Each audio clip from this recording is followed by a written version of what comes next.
Hello, denizens of the internet. Welcome to my Year 4 Owning a Hackintosh Has It Been Worth It report.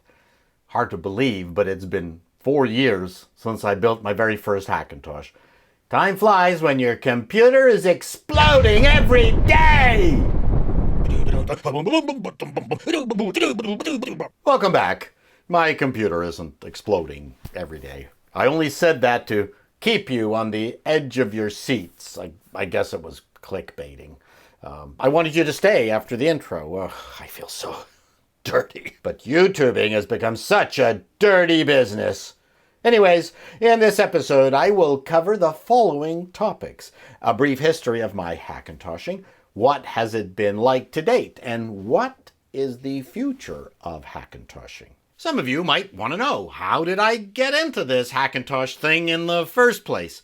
My gateway drug was a little utility called Piker Alpha that let me put the latest Mac OSs of their time on my 1,1 2006 cheese grater Mac Pro that came with Tiger 10.4 and was end-of-lifed by Apple at Mountain Lion 10.8. Then along came Piker Alpha. It let me load Mavericks, then Yosemite, and finally El Capitan, under which I could finally feel the strain on the old Mac and its slow PCIe. But it let me stretch a full 11 years out of my Mac Pro. But the ATI 5770 GPU made it clear I had to move on. I needed a new, faster, expandable computer. So what did Apple have to offer in 2016? My choices were its flagship Mac Pro Hackintosh that was expensive, non-upgradable, but ass-innovating, according to Phil Schiller. I told this story in a previous video, but when Apple Canada reps showed the 3D animation department at Sheridan College, one of the premier animation schools in North America, the Hackintosh, they went out and bought every 5,1 cheese grater Mac Pro available that they could, pronouncing the Hackintosh as pathetically worthless. The iMacs were mediocre at that time, and the 2014 Mac Mini was actually worse than the 2013 version it replaced. Not that I would buy a Mac Mini for my needs. What was I to do? I've always said that I started Hackintoshing not because I was cheap or wanted to deprive Apple of revenue. I did it because Apple did not build the computer I needed. So I built my first Hackintosh on a Gigabyte Z97 motherboard with an i7 4790K chip. There was a 4790K made-to-order iMac, but it was K in name only. In that tiny, oxygen-deprived iMac space, there was no overclocking. In fact, it thermal throttled like a bitch. It had limited storage and was not expandable. Plus, I wanted an internal CD-DVD burner. What was someone to do? Why, build a Hackintosh, of course. I also got a FireWire card for all my legacy FireWire drives. Could I buy a computer from Apple that ticked all those boxes? No. With great fear and trepidation, I assembled my first Hackintosh. The hardware assembly was easy, but it took me 3 days to get the Mac OS working on it.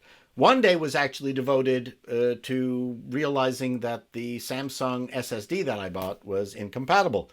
Finally, the El Capitan Butte was staring back at me from my monitor. Yes, it was an insanely sloppy installation with too many irrelevant kexts and a bundle of patches I probably didn't need to load.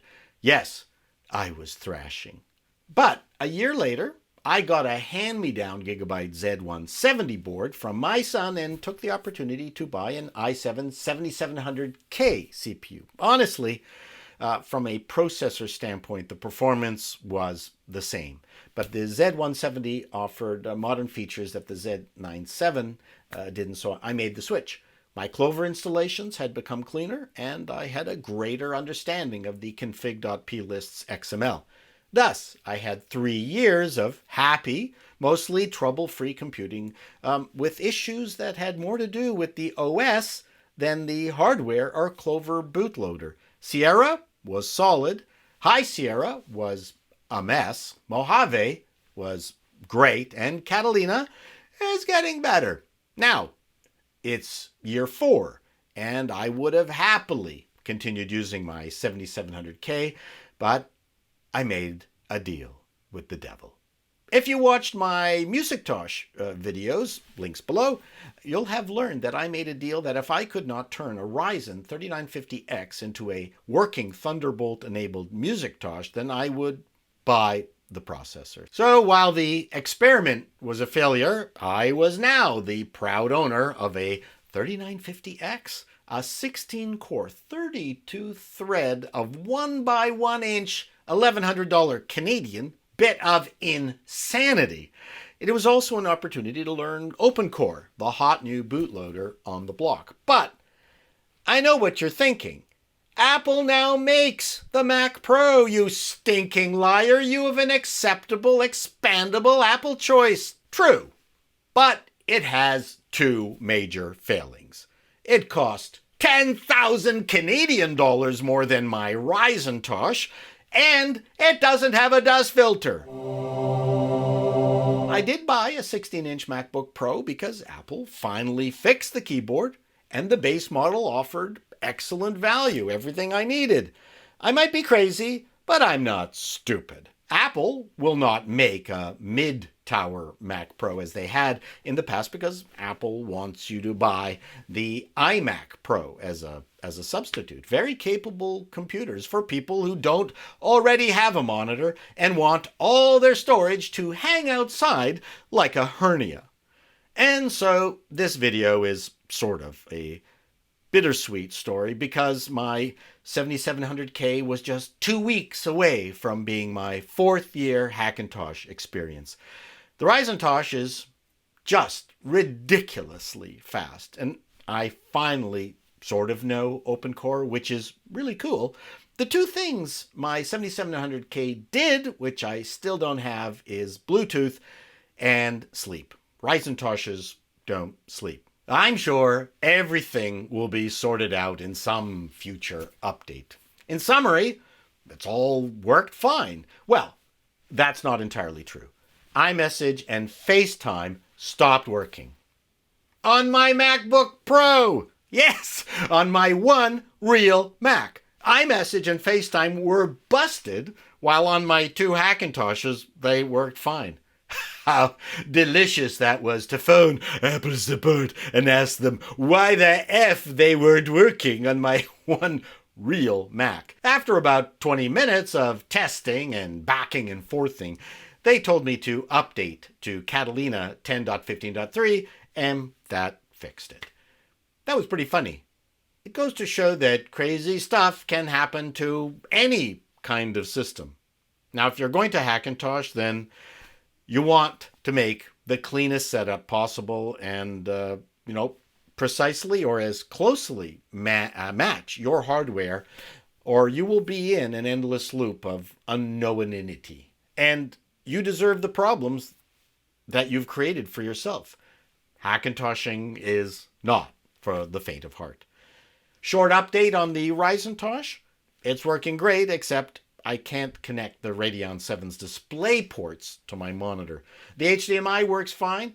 I was told that the Radeon 7 does not work with PCIe Gen 4, which my board has. So I set the BIOS to PCIe Gen 3, but it's still not working. Upgrading from one version of OpenCore to the next is a much bigger adventure than upgrading Clover. I will be getting into that later in a video, but not right now. In my last video, I lamented how the X-Rite i1 Studio monitor calibration software kept crashing on my AMD box. Then, in the comments section, a wonderful individual told me about this open source project called DisplayCal. That has worked a treat. Thank you. Now, what about the future of Hackintoshing? Will Apple tie the future OSs to their T2 chip? Probably. Will the community find a way around it? I think they already have. Rumors of Apple processors, like branded Apple processors, abound. I won't worry until I see them. The only disappointment I have is that I now have this beast of a processor that I won't need to ever upgrade again. This 3950X is so obscenely fast it will provide useful computing for the next 20 years. That's depressing me. Anyways, till next year, denizens.